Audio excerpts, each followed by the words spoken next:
This is where the hotels are just not playing the right part because they are not using data, they are not communicating.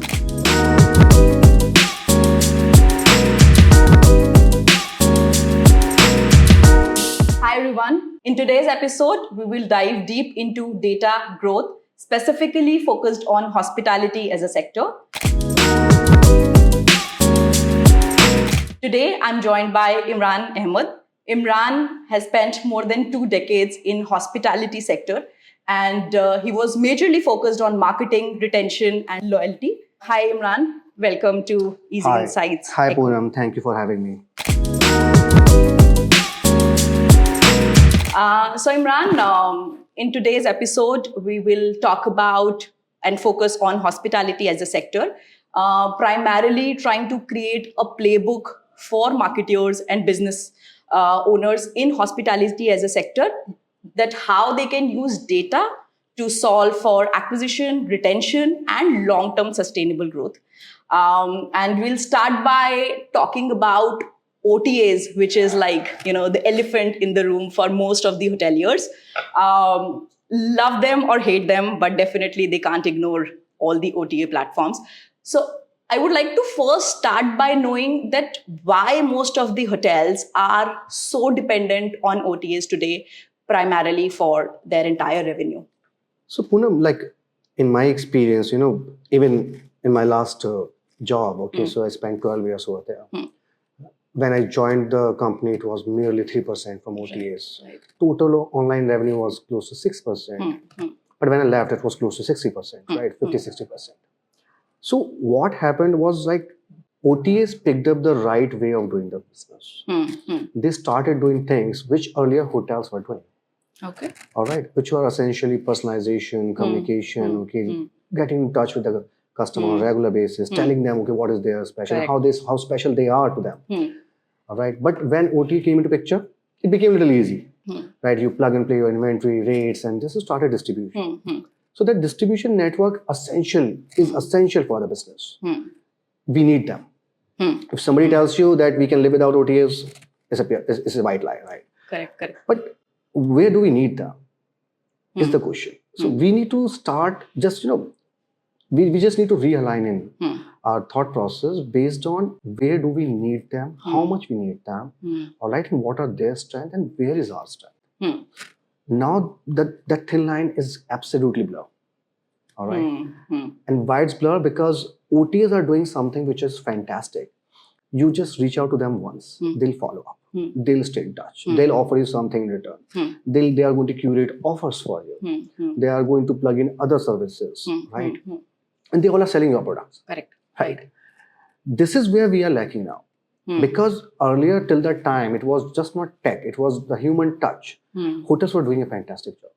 Since tech came into picture, I think we lost the essence. We could not realize, that we need to understand how tech works. And rather than picking up the best practice from OTAs, we started replicating this kind of, portals that they were having, the e-commerce tactics they were having. They are into acquisition of the business. Correct. Right. They should be doing it because the cost of acquisition is very high. Can a hotel do that? Today, they can go back and fight with OTAs? Absolutely not. Even the biggest of the brands, they are struggling in acquisition. All right. But this is where this is where exactly hotels can play their strength. And that strength is retention. Hotel is one interesting business. They are dealing with the consumer face to face. The moment you walk into the front office, you give them your Aadhaar, password. They're having your photographs. What not is there, right? Does OTAs have access to that data? No. Correct.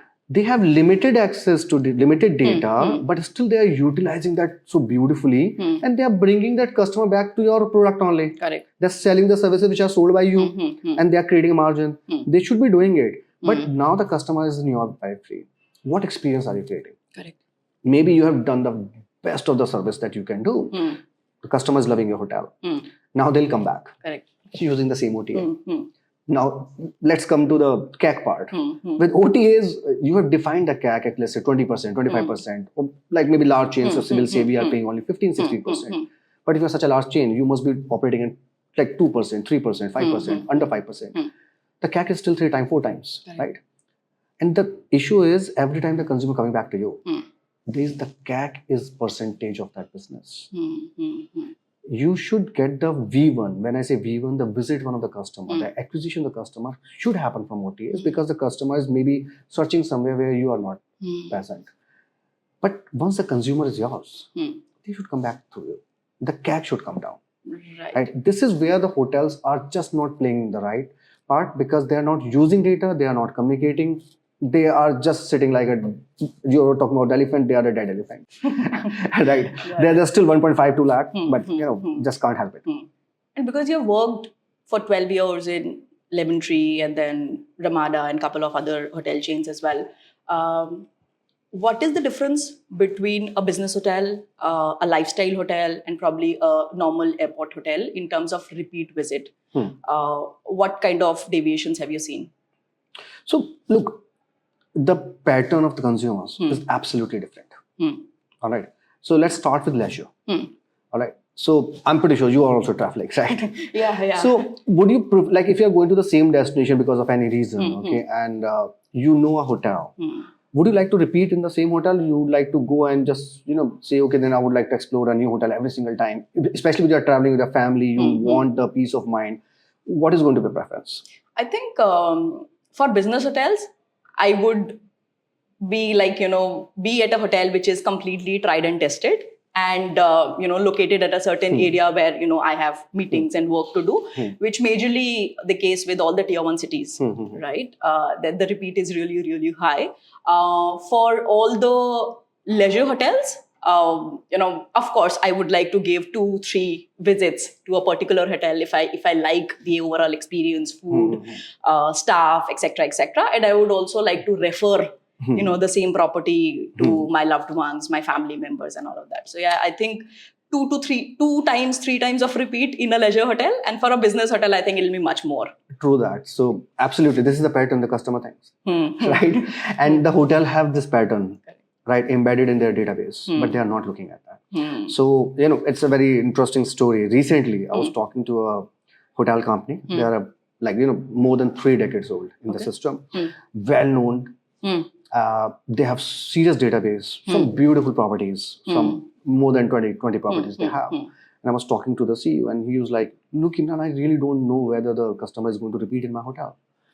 So my first question is, are we looking at the lifetime value of the consumer in just one hotel when you're having a chain? The consumer is loving your product, loving your service. They love the food. They love the ambience, the security, safety, every single thing. Would you not like them to just experience some other hotel of yours? Different destination, maybe the same destination. Right? But hotels are not using that, especially leisure. They are looking at LTV or repeat in just one property. That's the biggest challenge with hotels, wherein OTAs are doing this beautifully. They understand your pattern, right? So they try to plug in sometime leisure, sometime business, sometime other activities because they understand the pattern, right? The pattern is not changing, right? The pattern remains there. They understand that and they try to sell it accordingly. Wherein hotels are just sticking to one hotel, maybe the general manager is looking at just single window and the challenge is siloed data. If you are having 20 hotels, you must be using 20 different technology or maybe 20 different systems. The data is not talking to each other. So the hotels need to understand that, they can upsell, cross-sell. They can do a lot more what OTAs are doing. And it's 100% doable. Coming to airport hotel, I really take pride in, sharing this that, we at Lemon Tree Hotels started the day use proposition back in 2016, 17. I've seen that on different platforms. So we were the first branded hotel which came up with this idea. And even OTAs did not have this functionality to sell day use. Then we came up with staycation in business hotels. Let's say we started selling Gurgaon for weekends. We came up with a proposition called Sunday Redefined. I'm talking about 2017. All right, when OTAs were emerging, the OTAs were not the elephant in the room that time. The idea was how to leverage them to the best case. Right. So that time we were innovating. And then OTA were smarter enough to understand that. And they started passing on this information to other hotels. They started building the business. Then eventually they took over that business. How did it work? Let's say day use for airport hotels. You are just landing with early morning flight. You need a room for few hours just to get maybe wash and change, freshen up, or get ready for your meeting. would you not need a room if the room is available for 3 hours to you at maybe 1/10 the cost? Correct. Right. So we started focusing business travel with the use. Okay. There were a lot of companies telling us, okay, that we are getting into a different business altogether, but it did not turn out to be true for us because our target audience was clear to us. So we were not doing the spray and pray story, right? We were very clear whom we are targeting. Correct. That time, and that was the beauty of Lemon Tree Hotels, right? So Lemon Tree was a very innovative company, right? It still is. All right. So they understood the power of data. They understood the strength of the property, products, distribution, and that's the reason they have grown so fast. And we utilize that, build our packages, promotions, offerings based on that. I'm talking about weekends. So think of 2017-18, weekends used to be like 30% occupancy for hotels, starting Friday evening and goes up to Sunday. Then, so the idea was like, what's the problem? The problem was we were trying to retain the ARR of the hotel throughout the week. Okay. All right. So it was a straight line of rate, and the occupancy was going like that. We switched it. Okay. We switched the rate. All right. So we came up with staycation wherein we were offering some hefty discount, plugins, other benefits. All right. And it changed the way people were looking at weekend stay at business hotel. And same applies to Sunday. Sunday was the worst day for any of the hotel company. Most of the checkouts happens on Sunday. Nobody stays in a hotel. Like even for the leisure, you check out because you have to come back home and then you need some time. So Sunday was the worst day in terms of occupancy, sales and all. So we designed a program called Sunday Redefined. Okay. It was completely based on data, right? So we did a small survey. So we had a very good loyalty program over there. We are one of the very few companies at that time running a loyalty program. We did a small survey that if you'd like to come to our property, what you're looking for. The property should be nearby. If I can bring my family, spend a day. I should not be doing dishes, right? And it's going to save me a lot of money because if I'm stepping out with my family, I'm spending a few $1,000, right? On movies, popcorns and all. I would rather spend that time with my family in a good hotel and I'll be happy. Correct. Can you match the price? That was the equation. So we came up with a plan, okay, that, we are going to give you same day breakfast. You check in on Sunday. Okay. Come early, have breakfast, enjoy your day, maybe use a swimming pool if there is a swimming pool in the hotel, spa, other services at a discounted price. And there's one more meal included, whether it's lunch or dinner. Okay. All right. And then you can check out the same day. And if you are a bachelor living in a different city and you want to enjoy the hotel, you can check out next day as well. But there's one breakfast, one meal. Okay. All right. Now there's a third meal which you'd like to have. Right. You'll be spending more on liquor. We are offering just discount. We created in such a manner that we actually has to shut this promotion off eventually because it was costing us some serious money. Okay. Right. And it was all data. One thing which we did well with was data. And most of the hotel companies which are using data, they are doing well. Whether it's Marriott, whether it's Taj today. All right. So they are doing well because they are utilizing data and they are personalizing the stay. They are offering something which is beyond just transactions. Right. Because OTs cannot offer you beyond transactions. Right. So the hotel need to understand the strength. The strength lies with experience and personalization. And now assume that OTAs are solving the acquisition problem for most of the hotels. Coming to retention and building genuine, serious loyalty for a particular property, you have spent a lot of time building loyalty programs as well. So can you talk about a couple of data points which hoteliers can probably use to curate a successful loyalty program, which is just beyond, monetary benefits only, or the rental benefits? So as a matter of fact, loyalty programs should be always beyond loyalty. It's just the monetary benefit or the point. But this is how a consumer is looking at it, right? No, not the consumer. This is how the business is looking at it. Trust me, it's not the consumer. I did a lot of surveys. I spent time with my top tier customers most of the time, and I used to have meal with these guys, especially let's say somebody is visiting 50th time in a hotel. So used to identify that, used to ensure that somebody's having a meal with that person. All right, because they are business traveler most of the time, right? So we used to look into that data. We used to understand, what they need. So there was a guy, I will not take the name, that's personal information, right? But there was a guy, from South India, and I spoke to him like, sir, I would like to meet you. And then we became friends. I still have his number. Okay, we keep pinging each other. All right, there was a relationship, first of all, that we built. Second thing, I spoke to him. I was like, sir, what else can I do for you? because you are my loyalty member. And sometimes, funnily, you are booking through third parties. What is the reason? And he told me something very surprising. Okay. Well, first, Imran, it's not me. It's the booker who is booking from the corporate. Okay. Which is like the HR team. Which is like admin team, HR team, some other teams, right? And they use the channel, not me. I am telling them that I would love to stay with Lemon Tree, right? So wherever they find better rates, they plug in.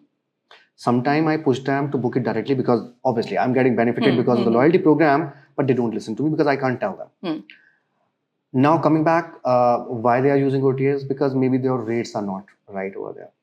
So rate parity is something people are talking about but unable to fix it. Okay. And why so? Because look, there are deals which are being driven by OTAs. They are also burning their marketing dollars. They are doing a lot of stuff. Can you stop them? Maybe not, because you may just lose out the party time, right?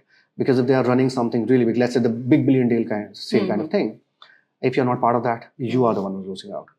But at the same time, can you run equal offer or maybe better onto your platform for your customers, especially for your members? When they are reaching out with a big billion days sale kind of thing, or Make My Day is saying, okay, that I am doing something as a travel sale or something, at the same time, or maybe a day before, because you know the timing, you're participating. Can you just activate your member base? But the challenge is people are busy managing the big billion day sale or the travel sale rather than looking at their own channel. And this is where they lose the business. All right. So that consumer told me a very interesting fact. Well, not just two things. Recognition. Points are important. But are they the only thing that I'm looking forward to? No. The first thing, recognition. Second thing, the moment, look, I'm visiting a hotel for the 15th time in the same year. Right. So can you just ensure that the moment I'll come over, your hotel staff knows me? Give me the key card. And he told me something very interesting. I wanted to apply that, could not apply that because, I moved out from the system before that. So he told me, like, they should pass on the key card to me. I know there's a, big queue and this is a peak hour. They just should pass on and with my name, okay, that this is your room. We are sending the registration card to you in your room. If you can do that to me, trust me, I will never going back from Lemon Tree. It's a small thing. Can you just do me a favor? Because, sometimes I'm ordering stuff which is not part of my per diem. Can you make it a lucrative offer for me?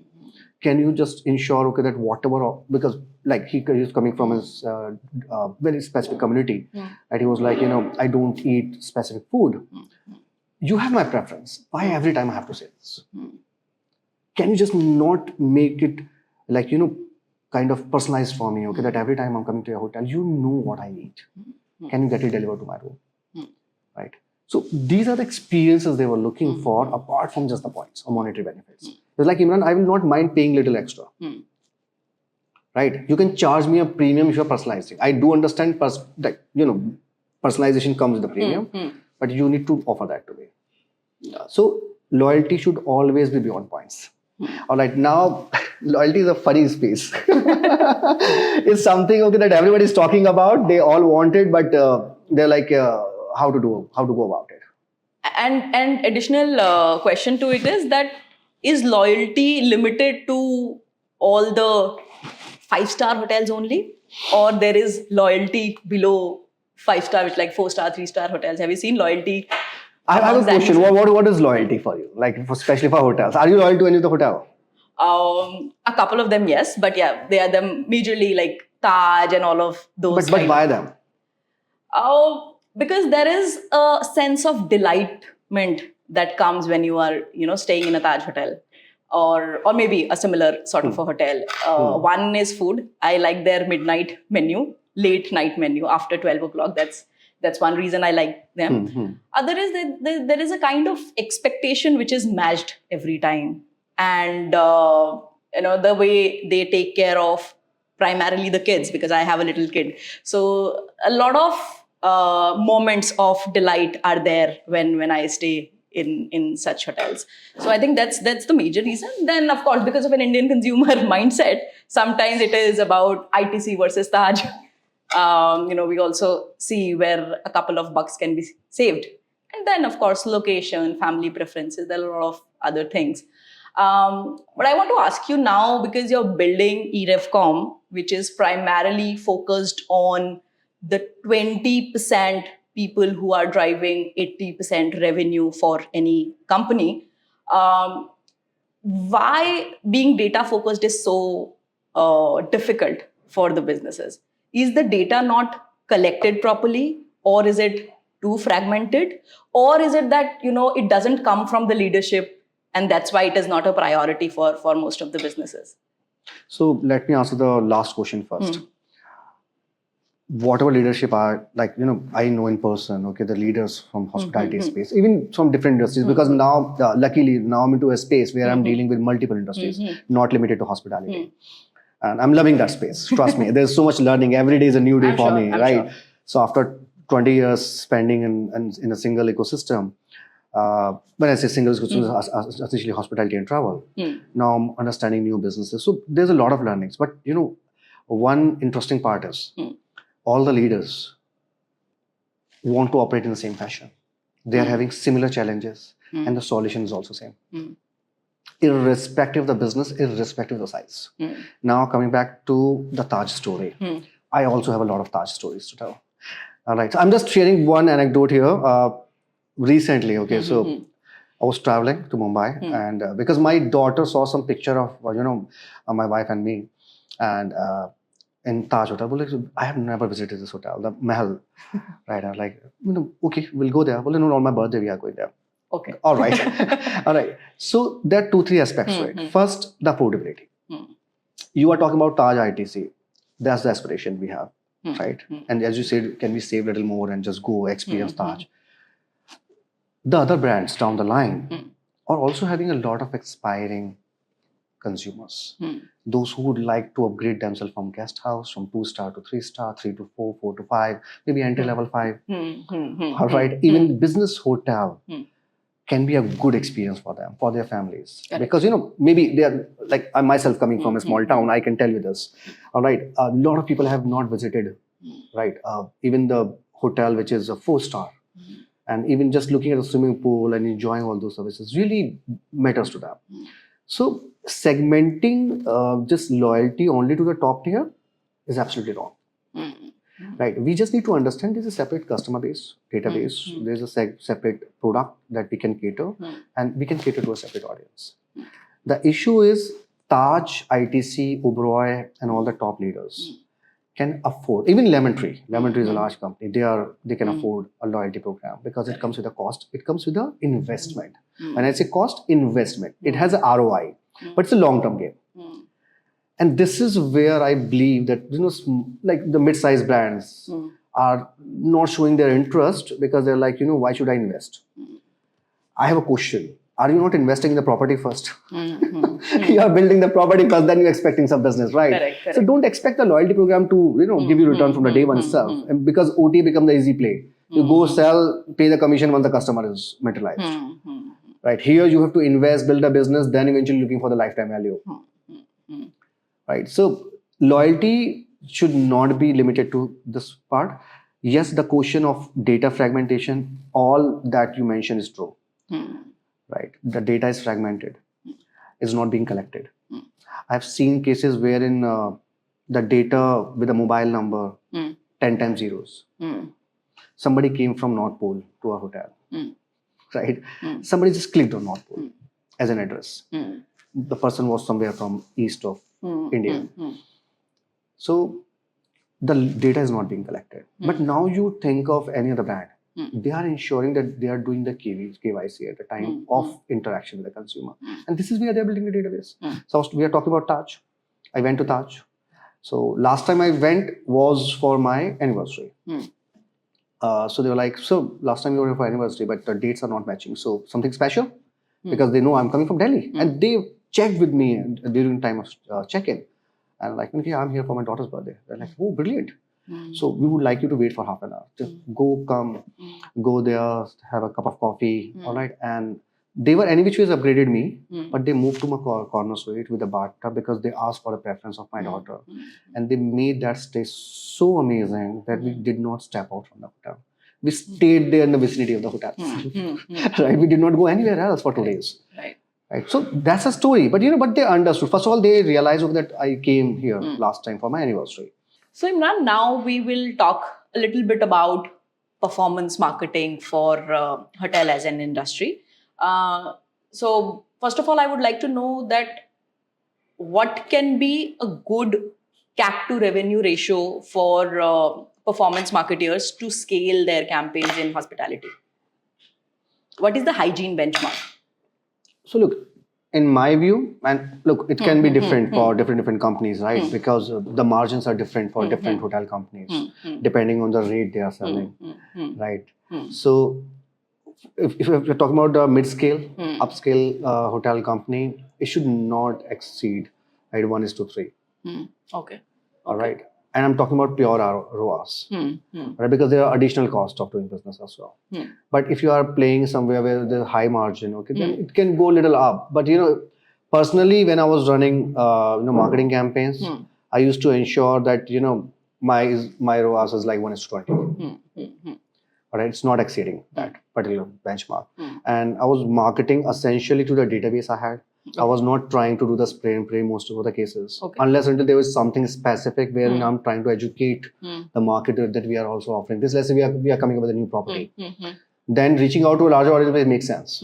But if I'm trying to market something which is already there, and I have such a large database, so we were dealing with almost 2 million members.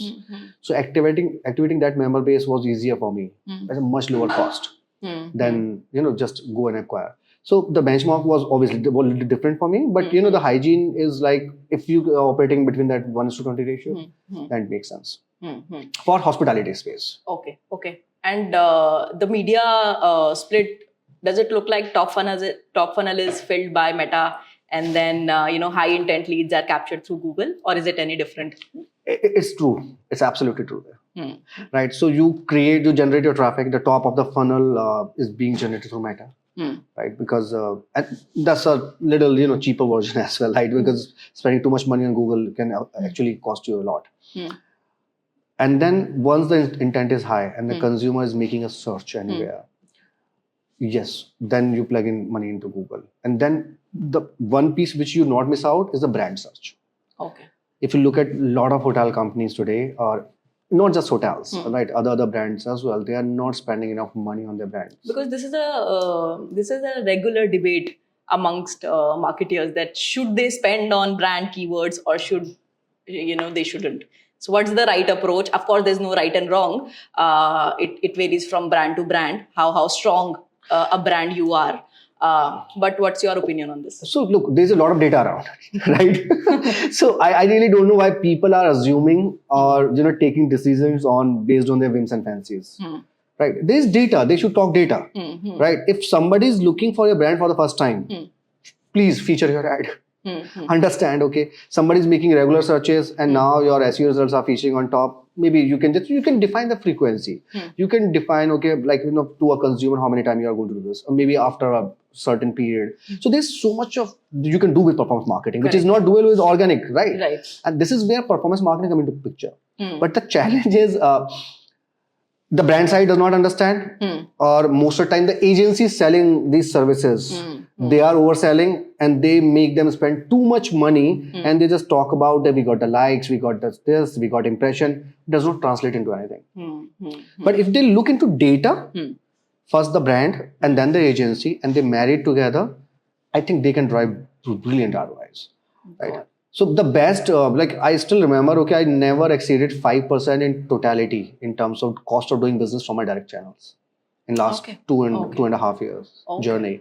All right. So anything coming from a website was not exceeding 5%, including the payment gateway cost to everything. And there was a benchmark. All right. We used to limit our spending. Okay. When we used to see, okay, there's a slump, there's a peak, right? We used to do a lot of stuff. And when are we going to send this mailer? When we are going to spend more money on which channel?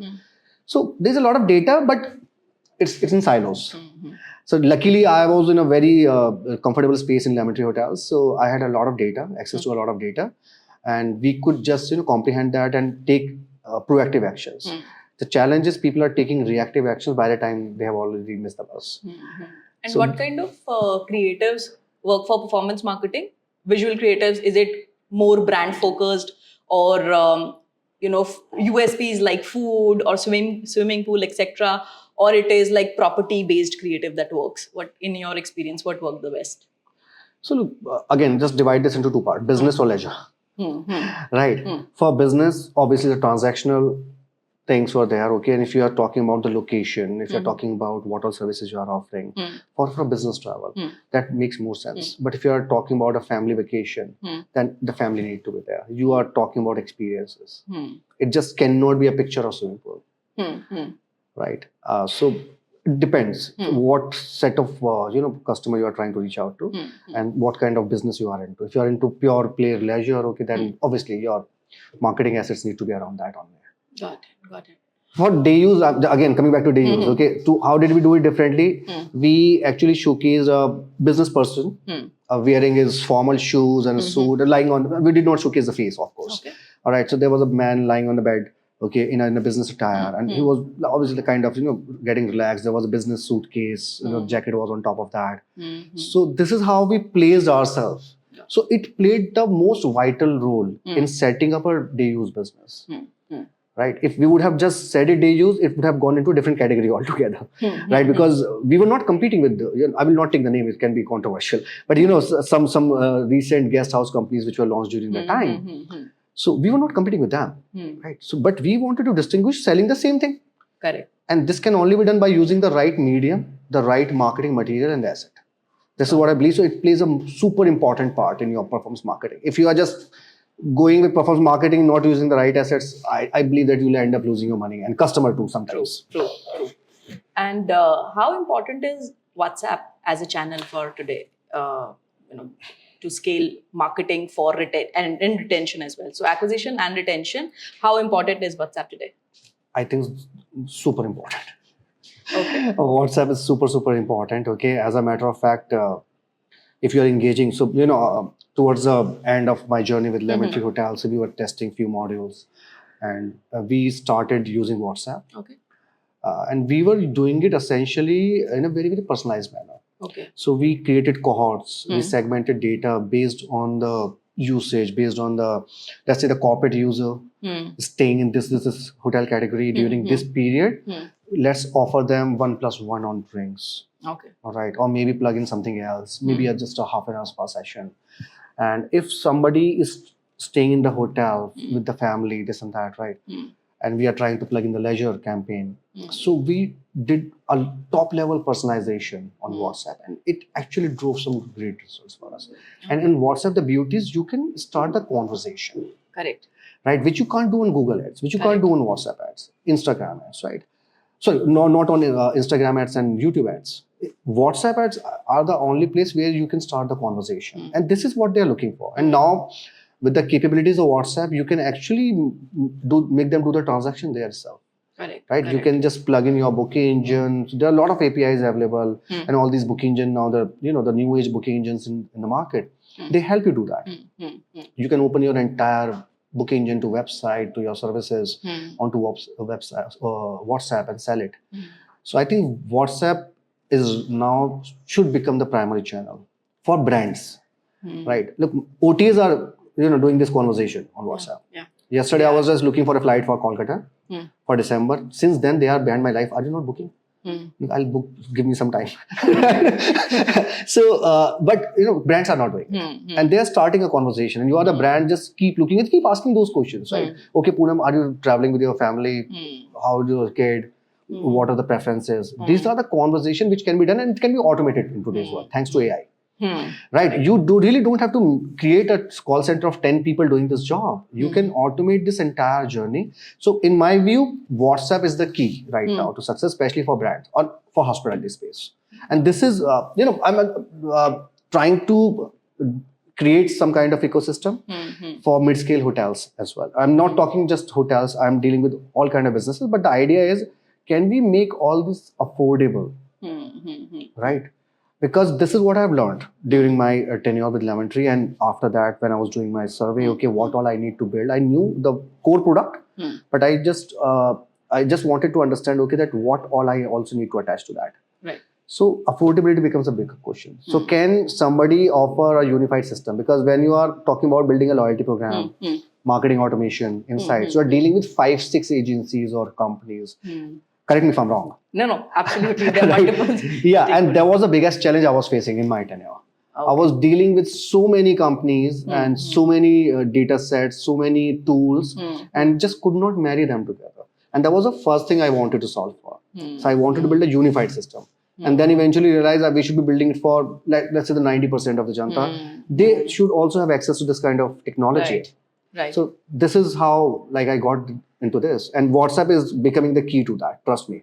Not just hospitality, any business. So I believe that's the next phase. We see a lot of marketers, moving their budget only from traditional channels, traditional digital channels to WhatsApp, and I think it's growing at a very, very fast pace. Because that's personalization. You are talking one-on-one, and you know the name of the person. You know a lot about them. Right.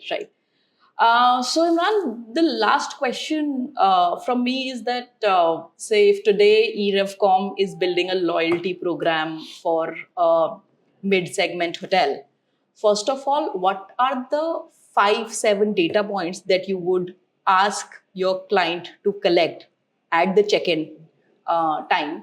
And then how would you go about building a successful loyalty program for that client? So first thing, I would like to replace the word loyalty with retention. All right. Because loyalty actually reduces the entire program or the entire concept to just one word, which is loyalty. And everybody coming back to you telling you that there is no more loyalty left. It's not just loyalty. It's essentially building the data set which can be used in the retention. And it just cannot be limited to the demand side. You can also create programs for the supply side. Even for your employees, right? So I'm trying to put this into a very brief framework. For a successful retention program, you need to have a clean database. For that, you need to have their UID, which is essentially mobile number in today's world. Capture the mobile number and get the KYC done then and there itself. How it can be done? Simple OTP. When you are punching that number into your database, please ensure that you are seeking a OTP. A lot of people will come back and say, okay, it's going to be not easy because there's a lot of people waiting in the check-in line. So maybe you punch that, send that notification, and send them a deal or something. Make it worthwhile their time, wherein they can click on that link, do the KYC themselves, and they see the benefits of doing that. All right, it just cannot be one-way street. It needs to be both ways. Second, once you have created a database, it's a clean pot. All right. Then you understand what is working, what is not working, what are they looking for. And then you start building your retention program for, so just to make it simple, loyalty programs, which are personalized to separate cohorts. If you can do it for individuals, nothing like that. And this is also one problem I'm solving here, because the challenge I figured out is usually the traditional loyalty program are defined in 2-3 tiers. Now think of 5 million members sitting in 3 tiers. So you are simply saying in your top tier you have 2 million members, and that's one size fit all. How can that be true? Correct. Right. Don't you think that you have maybe 5,000 or 500 members which should be diamond plus, or maybe the topmost tier, maybe they are worthwhile, getting an iPhone towards the end of the year, right? Correct. But how do you identify that? And why companies are not doing it? The question is this: because when they go back to their loyalty partners, the retention engine partners, first they ask for time, then money, and then you have to come back with a construct. Then there's so much of exercise, right? And here, actually, I've created something which is super agile DIY kind of system. In my system, when I say my system, Erevcom, any company can create 20 layers and do the go-to-market in the same day. All right. And then biggest issue is who is looking to data? Who is helping them do that? Because they are running hotels. Can loyalty companies can also take the onus of this on themselves and empower them? I'm not saying they are going to offer them services one-on-one. Can they empower them with some data proactively, which can help them define their loyalty programs better? Trying to do that as well. Then marketing automation is there. The WhatsApp journeys are there. And then obviously you need a lot of data. The dashboarding is there. Correct. So that's unified system. And I think that's the key to next level loyalty program for all size of businesses. It's not limited to the top tier of the businesses. Got it. So Imran, in case you want to create a robust data team for any of the hotels, what are the kind of capabilities you look at to recruit the right kind of people? So first, they should be familiar with the use of AI, right? Correct. Right. They should know how they can leverage AI tools and how they can build their systems on top of this. Yes, they don't have the tech capabilities. They can hire some other companies, right? But they should understand what all tech is available, use that for their data tech, and what exactly they need, right? So we need people who understand data, who understand the usage of it, and who can actually drive. Because it's a funny saying that once you take tech, then you need more tech to drive the tech, right? So it should not be the case, right? Because what we are doing wrong sometimes is we are not putting the right scope of work. So we need people who can define the problem statement in the right fashion and can ensure that the problem statement is solved by the technology that we are using, and they are using it. Because most of the CEOs I am meeting, they are like, Imran, last time I built this tech based on some kind of discussion, and it's just lying there. Nobody's using it. Can we ensure that's implemented? Can we attach the people's incentives? Correct. Can we just make it an ecosystem? Can we make it a habit that if we not do this, then we are the one who's losing it? Correct. Right. Let's not make it like cumbersome for them. Make it super easy for the users, whether it's the consumer side or whether it's the employee side. Try to make it simple, usable, proactive. They should be getting flags, right? And the team building all this should be able to define all this. So I would like to have a team. If let's say if I'll go back to job tomorrow, all right, and say that now let's build a complete retention program for a large company. I would like to have a team which understands data first, what all it can do, and what all we need in order to do those things. And how can we automate things which are not required to be done manually. And I'm not talking about reducing the workforce. The idea is how can we amplify their qualities or maybe capabilities. Okay, how can we empower them? Right. No, makes sense. So thank you so much, Imran, for taking out time and talking to us about the importance of data. And I'm sure that a lot of marketers, a lot of hoteliers will take away something from this conversation. We are glad to have you here today. And thanks for your time. Thank you, Poonam. Thank you for having me. Thank you, EasyInsights, for this session. It was wonderful. Actually, there's a lot that I have picked up today, and I would like to apply that in my work stream as well. Thank you so much. Thank you, everyone.